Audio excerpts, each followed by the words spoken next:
Pag-alis ni Mitsuki sa Konoha, nakasama niya sina Sekiei, Kokuyo, at Karara. Tinanong niya tungkol sa mga akuta na kasama nila at kung ang pagkikita sa gumawa nito ay makakasagot sa tanong niya tungkol sa will ng isang tao. Ipinaliwanag ni Kokuyo kung saan nanggaling ang mga akuta. Dumating sina Oo at Sao at nadiskubre sila, kaya inatake sila ni Mitsuki para hindi patayin ng iba, kunwari pinatay niya sila at iniwan ng ahas na may mensahe para kay Boruto. Sa kasalukuyan, tinuturuan ni Mitsuki si Sekiei kung paano kumilos parang tao habang papunta sila sa Land of Earth. Nagsimulang mag-breakdown ng katawan ni Sekiei, kaya umalis si Kokuyo para humanap ng tulong, iniwan si Mitsuki para alagaan siya. Bumisita si Kuretsuchi sa lolo niya na inaalagaan ni Akatsuchi. Tinanong siya ni Kontsuchi kung kumusta si Onoki, pero sabi ni Kuretsuchi wala itong lakas para sagutin ang mga tanong na gusto niya. Habang pinag-uusapan nila kung sino dapat ang mag-imbestiga sa sinabi ni Naruto, biglang inatake sila ni Nako at Koko na humihiling na bumaba siya bilang Tsuchikage. Nang umatake siya pabalik, parang nakilala ni Kuretsuchi si Ko at nagulat.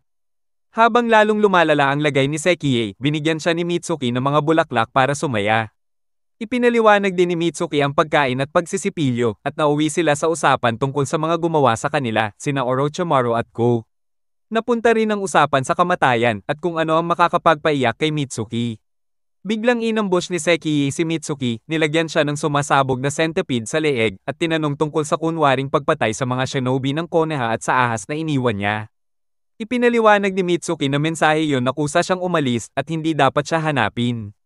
Nagtanong pa si Sekiei tungkol kay Boruto na naniniwala pa rin kaibigan niya si Mitsuki at kung ano ang nararamdaman niya rito. Sinabi ni Mitsuki na si Boruto ang araw niya na ang malapit na kaibigan ay nagbabahagi ng sikreto at hindi siya sigurado kung tunay ba itong pakiramdam o ginawa lang ng iba. Tinulungan ni Mitsuki si Sekiei at bumalik si Kokuyo kasama sina Koko at Karara. Tinurukan ni Karara si Sekiei ng gamot para maging stable. Pinagdudahan nila na biglang lumala ang lagay ni Sekiei nang kasama si Mitsuki, kaya gusto siyang patulugin. Tumutol si Mitsuki, at sinabing pumayag siyang sumama, pero hindi para maging bihag. Nagising si Sekiei at ipinagtanggol si Mitsuki, ikinumpara ang kalungkutan niya sa kanila, at palihim na sinabi kay Mitsuki na may sikreto na rin silang dalawa, kaya close friends na sila. Sa Iwagakure, bihag si Kuretsuchi habang gumagawa pa ng maraming akuta si Ko. Samantala, inaasikaso ng mga geni ng Konoha ang nawala ng malay na si Boruto. Nagulat si Sarada habang nakikita niyang inatake ni Mitsuki si Boruto. Nawala ng malay si Boruto at nanaginip tungkol sa Team 7. Kinausap ni Sarada si Shikadai tungkol sa nangyari habang sina Inojin at Chocho ay nagbabantay kung may kalaban pa dahil nag-aalala sila sa lakas ng mga ito. Isa sa mga natalong akuta biglang bumuo ulit ng katawan. Gusto ni Sarada na bumalik na lang sila sa Konoha kahit maparusahan sila para ma-report ang nalaman nila. Pero gusto ni Shikadai na ituloy sa Land of Earth dahil pakiramdam niya banta sa kapayapaan ng mga akuta. Nagustuhan ng nag-reform na akuta si Inojin, kaya naisip ni Shikadai na isama muna ito bilang ebidensya, lalo na't hindi naman ito nagiging agresibo. Dahil malapit ito kay Inojin, siya ang piniling magbantay dito. Habang nananaginip, patuloy si Boruto sa mga alaala ng mga kaibigan niya, pero biglang sumulpot si Gar-Aga para ipaalala ang kasunduan nila tungkol kay Mitsuki. Hinabol siya ni Gar-Aga sa panaginip pero kinuha siya ni Mitsuki. Sinubukan ni Inojin makibanding sa akuta, gumuhit siya ng mga ibon para habulin ito. Pero napilitan siyang pigilan ito nang umatake sa isang kuneho. Sa panaginip, naramdaman ni Boruto ang sakit mula sa atake ni Mitsuki at naalala ang mga salitang sinabi nitong huwag tumigil sa pagtakbo, kaya napagtanto niyang nananaginip siya. Sa loob ng panaginip, sinermonan siya ni Gar-Aga na masyado siyang kumakapit sa mga kaibigan at tumatakas sa katotohanan ng pagtataksil nang hindi natututo ng leksyon. Biglang naisip ni Boruto ang aral at nagpasalamat pa kay Gar-Aga dahil doon. Pagkagising niya, tinanong siya ni Shikadai kung ano ang susunod nilang hakbang. Gusto pa rin ni Boruto na habulin si Mitsuki. Plano niyang lumapit kay Onoki para humingi ng tulong, naalala niya ang imbitasyon nitong bisitahin siya kung mapapadpad siya sa Land of Earth. Kaya nagpatuloy sila sa paglalakad papunta roon. Nagpa siya ang mga geni na si Inojin ay maiwan dahil kung isasama nila ang akuta, sobrang makakaakit ito ng atensyon. Kung may mangyari sa iba, dapat bumalik si Inojin sa Konoha kasama ang akuta bilang ebidensya. Umasa sila na matutulungan siya ni Onoki para malaman pa ang tungkol sa mga taong kasama ni Mitsuki. Sa Konoha, pinag-usapan ni Naruto, Sai, at Shikamaru ang pagpapadala ng tao sa Iwagakure dahil hindi na nila makontak si Kuretsuchi kahit may posibilidad na magsimula ng gulo. Dumating si Konohamaru at humiling na isama siya sa misyon kahit binalaan siya ni Naruto tungkol sa delikadong sitwasyon. Nag-disguise siya bilang Anbo at umalis. Samantala, sina Boruto, Sarada, Shikadai, at Chocho ay napansin na walang dagdag na bantay sa main entrance, kaya nagpa siya silang sundan na lang ang mga daanan ng tubig sa gilid. Sa kuweba kung saan sila naiwan, gumawa si Inoji ng libingan para sa isang patay na hayop na nakita ng Akuta. Sa normal na itsura ng paligid sa Iwagakure. Naisip ni Shikadai na hindi ordinaryong shinobi si Kokuyo, kundi kasapi ng isang lihim na grupo na walang opisyal na koneksyon sa Iwagakure. Habang pinag-uusapan nila ang susunod na hakbang, biglang umingay ang tiyan ni Chocho, kaya napansin sila ng mga tao, pati na ni Akatsuchi. Nakakuha sila ng pansin ng may-ari ng isang kainan at pinapasok sila para makakain at tumigil si Chocho sa pag-ingay ng tiyan. Na-impress ang may-ari ng diner sa kaalaman nila tungkol kay Onoki, kaya sinabi nito kung saan nakatira si Onoki. Sinundan sila ni Akatsuchi mula sa malayo. Samantala, pinapili ni Inoji ng bagong pangalan ng Akuta, at pinili nito ang pangalang Akan. Dumating ang genin sa bahay ni Onoki at sinalubong sila ni Akatsuchi na nagsabi na pinayagan sila ng Hokage na dumating at nawala si Kuretsuchi habang kumalat ang isang cover story. Sinabi niya na nasa lumang bahagi ng Iwagakure si Onoki at matutuwa ito na makita ang mga inanyayahan niya. Dinala sila ni Akatsuchi kay Onoki, natuwa itong makita sila pero itinanggi niyang matutulungan sila. Pagkaalis niya, biglang inatake ang genin at si Akatsuchi ng mga Akuta. Dumating si Ko at tinawag si Onoki bilang kanyang ama at nakatataas, sabay sabing handa na ang test subject, bagay na ikinagulat ng lahat. Hiningi ni Boruto kay Onoki ang paliwanag pero wala siyang sinabi. Nilapitan sana ni Boruto si Onoki pero biglang pinatigil siya ni Ko gamit ang jutsu. Nagulat ang mga genin sa nangyari. Nagsorry si Onoki at sinabihan si Akatsuchi na huwag makialam. Sabi niya, ginagawa niya ito para sa kapayapaan. Tumawag si Naruto sa opisina ni Kuretsuchi at si Kontsuchi ang sumagot. Sabi nito, hindi pa bumabalik si Kuretsuchi at baka matagalan pa. Walang bagong balitang urgent. Pero kontrolado pala si Kontsuchi ni Karare gamit ang Genjutsu. Naghinala sina Naruto at Shikamaru at umaasang makarinig ng update kay Konohamaru. Habang papunta siya sa Iwagakure, nakita ni Konohamaru ang mga shinobi ng Konohana na paralyzed. Nagalit si Akatsuchi at humingi ng paliwanag kay Onoki. Inutusan ni Onoki si Ko na pakawalan si Boruto. Nagtanong si Boruto kung ano ang ibig niyang sabihin sa para sa kapayapaan. Sabi ni Onoki, para hindi na maulit ang trahedya. 5 taon na ang nakalipas, sinalakay ng rogue ninja ang Iwagakure at maraming batang shinobi ang namatay. Binanggit din niya na kamakailan lang sinalakay ang Konoha ng Otsutsuki. Gusto niya na may lumaban sa ganitong banta para hindi isugal ang buhay ng kabataan at si Mitsuki raw ang tutulong sa kanya. Samantala, sinundo ni Sekiie si Mitsuki at dinala kay Ko. Pinakita niya kay Mitsuki ang kwarto niya at kung paano ginagawa ang mga Akuta. Napansin ni Mitsuki na sobrang dami ng Akuta. Ipinaliwanag ni Sekiie na balak nilang paramihin ito hanggang mas marami pa sila kaysa shinobi ng Iwagakure. Para protektahan ang kabataan. Nagtanong si Mitsuki kung mamamatay sila para sa kapalit pero dumating sina Kokuyo at Kako na nainis na pinapakita ni Sekiie kay Mitsuki ang mga sikreto. Dinala na lang ulit ni Sekiie si Mitsuki sa kwarto. Gusto na sanang tapusin ni Kako si Mitsuki pero pinigilan siya ni Kokuyo na naghihintay ng utos. Sabi ni Onoki, si Mitsuki ang tutulong sa huling yugto ng plano. Pero binara siya ni Shikadai kasi kapag lumabas ang balitang nanakit siya ng shinobi ng Konoha, gagalaw ang Hokage. Sagot ni Onoki, plano niyang gawin ang lahat ng palihim at wala siyang balak manakit. Nakipaglaban si Boruto kay Ko at pinaatake rin nito ang mga Akuta. Natuklasan nila na mahina ang maskara ng mga Akuta nang masira ni Sarada ang isa at bumagsak ito. Ikinulong ni Ko si Boruto sa Earth Barrier pero binasag ito ni Akatsuchi gamit ang Earth Golem. Sinira ni Ko ang Golem gamit ang Dust Release. Nagplano ang genin na umatras sa tagpuan nila. Nagpalitan ng atake sina Ko at Akatsuchi hanggang tinapon si Akatsuchi sa poste na bumagsak sa sasakyan ni Onoki. Nasagip siya ni Boruto. Nahuli naman ng isang Akuta si Shikadai. Nagmadali sina Kokuyo at Kako at napansin ni Mitsuki na kainahinala ang kilos nila. Nagtanong siya kay Sekiie tungkol sa mga drawing sa kwarto nito. Sabi ni Sekiie, siya mismo ang gumawa at ginawa iyon ng master niya para protektahan ng mahalaga sa kanya. Gusto rin niyang magkaroon ng kaibigang worth protektahan para mas lumakas. Tinanong niya si Mitsuki kung lumalakas ba talaga ang tao kapag may pinoprotektahan. Nagulat si Mitsuki pero sinagot niyang oo. Pinakita ni Sekiie ang drawing nilang dalawa.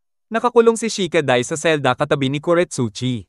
Nakilala siya nito bilang anak ni Shikamaru at tinanong kung bakit siya nandoon. Nagsimulang magpaliwanag si Shikadai. Dumating ng doktor para sa pagsusuri kay Mitsuki. Lumabas ang Juanjutsu na magpapasabog sa kanya kapag tinangkang madiskubre ang sikreto ni Orochimaru. Ipinaliwanag ni Kuretsuchi kay Shikadai na nagsimula lahat ng tanggihan niya ang proposal ni Onoki pagkatapos ng atake 5 taon ang nakaraan. Gumawa si Onoki ng mga prototype na akuta para protektahan ang nayon pero sumable at umatake. Tinanggihan ni Kuretsuchi ang project kasi may kasunduan ng mga nayon na tutulungan ang isa't isa kapag may emergency at baka makasira ang akuta sa tiwala. Itinuloy pa rin ni Onoki ang sikreto niyang pagdevelop ng akuta at mga artipisyal na tao. Nagplano sina Kuretsuchi at Shikadai na tumakas. Naiinis si Ko dahil hindi mahanap ng mga akuta si Onoki. Samantala, gumagalaw sa gabi ang mga genin sa loob ng Iwagakure, iwas sa mga akuta. Gumagalaw si Boruto sa gabi kasama si Onoki, maingat na iniiwasan ng mga akuta, pero biglang na-activate niya ang mga barrier tag. Kinaumagahan, nagising si Onoki at nagtataka kung bakit pa siya sinagip ni Boruto. Pinipilit ni Boruto na ipaliwanag pa ang plano niya. Sabi ni Onoki, ginagawa niya ito para sa kapayapaan kasi mahina at hindi na mapagkakatiwalaan ng mga batang shinobi. Umalis na sana si Boruto pero sinabi ni Onoki na nasa Sanzu Plain sila, isang lugar na may malakas na barrier na mahirap takasan kapag nasa loob ka na. Ipinaliwanag ni Onoki na ang lugar ay dating training ground ng mga shinobi at makakalabas ka lang kapag nahanap mo ang Heartstone, isang maliit na bato na makukuha lang sa matinding training. Sinubukan ni Boruto na gumamit ng Shadow Clones para hanapin pero hindi gumagana ang jutsu dahil sa barrier. Sabi pa ni Onoki, wala nang pumupunta doon kaya malabong may ibang makahanap sa kanila. Nag-report sina Kokuyo at Kakokeiko na hindi pa rin nila makita si Onoki. Gusto ni Ko na magpadala pa ng mas maraming akuta para maghanap. At kumpiyansa siyang matatakpan ni Kirara ang presensya nila sa mga villagers. Hindi pinansin ni Ko ang suhestyon ni Kako na patayin na lang ang mga makakita kasi taliwas iyon sa plano ni Onoki. Pinakita naman ni Kirara kay Mitsuki ang mga gamit niya. Dumating si Kako para ipasa ang utos ni Ko at ipinaliwanag ni Sekiye kay Mitsuki na may shinobi mula Konoha na naghanap sa kanya pero pinalayas daw ni Ko. Gusto ni Mitsuki na makipagkita kay Ko. Tinuruan ni Inojin si Aka ng pangalan ng mga kakampi niya. Dumating sina Sarada at Chocho at sinabing marami silang nakitang akuta sa paligid. Nag-alala sila nang malaman na hindi pa dumarating sina Boruto at Shikadai. Nagbigay si Onoki ng pagkain at tubig kay Boruto bilang pasasalamat sa pagsagip. Naghanap sila ng iba pang makakain. Pinilit ni Onoki si Boruto na aminin na dahil puro libro at aral ang alam ng kabataan sa panahon ng kapayapaan, humina sila. Tinanong ni Boruto kung totoo bang mas mabuti noong panahon ng digmaan. Ipinaliwanag ni Onoki na ang punto niya ay tungkol sa halaga ng karanasan at matinding training, lalo na't may malalakas na kalaban gaya ng mga Otsutsuki na hinarap na ni Boruto. Sabi ni Onoki, iyon ang dahilan kung bakit niya ginawa si Nako at ang iba pa. Si Ko mismo ay gawa mula sa cells niya. Inimbita niya si Mitsuki sa Iwagakure dahil pareho silang gawa sa ganitong klase ng teknolohiya at makakatulong ito para mas mapaunlad ang paggawa ng synthetic humans para sila ang lumaban at hindi ang kabataan. Nakipagkita si Mitsuki kay Ko na gusto siyang pag-aralan para matutunan kung paano siya ginawa. Tinuro ni Mitsuki ang Juanjutsu sa puso niya pero sabi ni Ko, luma na iyon at pwede pa rin silang makahanap ng paraan sa paglipas ng panahon. Nagtanong si Mitsuki tungkol sa will ng mga synthetic na tulad nila at sinagot siya ni Ko na itanong na lang niya sa gumawa sa kanya. Nagpatuloy sila sa pag-uusap tungkol sa kalikasan ng sariling kalooban. Samantala, pinag-uusapan din ng iba pang synthetic humans ang tungkol sa pagiging tao pero nagsimulang masira ang katawan ni Nakoko at Kirara. Sa Sanzu Plains, naghanda sina Boruto at Onoki para sa panibagong gabi. Naiinis si Boruto kasi hindi sila makalabas sa Sanzu Plains habang paulit-ulit na sinasabi ni Onoki na makakalabas lang sila kapag nahanap niya ang Heartstone niya. Pero sabi ni Onoki, malabo kasi aksidente lang ang pasok ni Boruto doon at hindi naman siya nagpunta para mag-training. Habang naglalakad sa plains, nadapa si Boruto at biglang nakatagpo si Seki, isang genin ng Iwagakure na maagang natalo sa huling Chunin exams. Tinanong ni Onoki kung anong ginagawa niya doon at sagot ni Seki. Matagal na raw siyang naghahanap ng Heartstone niya. Nang tanungin naman ni Seki kung bakit magkasama sila ni Onoki bago pa makasagot si Boruto tungkol sa totoong pagkana ni Onoki, inisip na agad ni Seki na baka may nagawa siyang mabangis at heroic. Tinanong ni Onoki si Boruto kung bakit hindi niya sinabi ang totoo kay Seki, pero sagot ni Boruto, wala rin namang silbi. Kaya sinabi ni Onoki kay Seki na tutulungan siya ni Boruto maghanap ng Heartstone, sabay bulong kay Boruto na kapag nahanap nila, makakalabas na rin sila kasama ni Seki. Samantala, nagpasalamat si Sekiye kay Mitsuki habang binabantayan nila sina Karara at Kako. Sinabi ng Dr. Keiko na yung Juanjutsu sa puso ni Mitsuki ay nagpapahirap sa pagsusuri, at para magamit nila ang teknolohiya noon, kakailanganin nila ng human hearts para sa bawat synthetic human. Nag-isip si Ko kung anong gagawin kasi alam niyang hindi papayag si Onoki na magsakripisyo ng tao para lang sa kanila. Umalis naman si Akatsuchi mula Iwagakure para ipaalam kay Naruto ang nangyari. Pero inabutan siya ng mga akuta. Buti na lang dumating si Konohamaru at sinagip siya. Tinulungan ni Boruto si Seki maghanap ng Heartstone. Nag-usap-usap sila tapos biglang inatake ni Seki si Boruto gamit ang teknik niya na walang chakra. Madali itong naiwasan ni Boruto pero napansin niya ang damage sa bato na tinamaan. Nang sumakit ang likod ni Onoki, minasahe siya ni Seki gaya ng ginagawa niya dati sa lola niya. Samantala, may isang nilalang na nakatingin sa tatlo mula sa dilim ng plains. Natukoy naman ni Konohamaru ang parte ng Iwagakure na pinakabantay ng mga akuta. Sa kabilang banda, inihahanda na ng doktor si Shikadai para sa isang procedure pero nakatakas ito gamit ang shadow niya para hindi siya malanghap ng knockout gas. Inireport din ni Sekiye kay Ko na bomb ibigay na ang genjutsu ni Karara.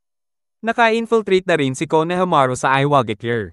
Nang medyo nanghihina na ang loob ni Seki, sinabi ni Onoki ang mga salitang iniwan sa kanya noon ng first Tsuchi Cage. Naghanap ng tubig sina Boruto at Seki pero inatake sila ng dambuhalang lobo. Pinagamit ni Boruto kay Seki ang teknik niya, sabay tinulungan siyang maitama ang landing para tamaan ang lobo. Ang batong hawak niya habang umatake ay lumabas na Heartstone pala niya na may itsurang kahawig ng lola niya sa gilid. Nagsimulang kumislap ang bato pati na rin ang iba pa sa lupa at nagturo ng daan palabas ng plains. Iniulat ni Sekiye kay Ko na nagigising na si Kontsuchi kaya nagdesisyon si Ko na sakupin na ang Iwagakure. Samantala, pinaninindigan ni Onoki kay Boruto ang plano niya at sinabi niyang may ipapakita pa siya. Tinitigan ni Ko ang kamay niya na nagsisimula ng mag-crack. Tinanong ni Boruto si Onoki kung saan siya dadalhin. Sabi ni Onoki sa isang lugar na makakapagpaliwanag kung bakit niya ginagawa ang plano niya. Dumating sila sa isang lokasyon at ipinaliwanag ni Onoki na dito namatay ang apo niya na si Kosuchi.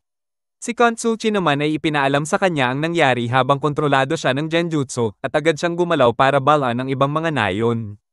Pero huli na kasi kontrolado na ni Nako at ng ibang synthetic humans ang Iwagakure gamit ang mga akuta.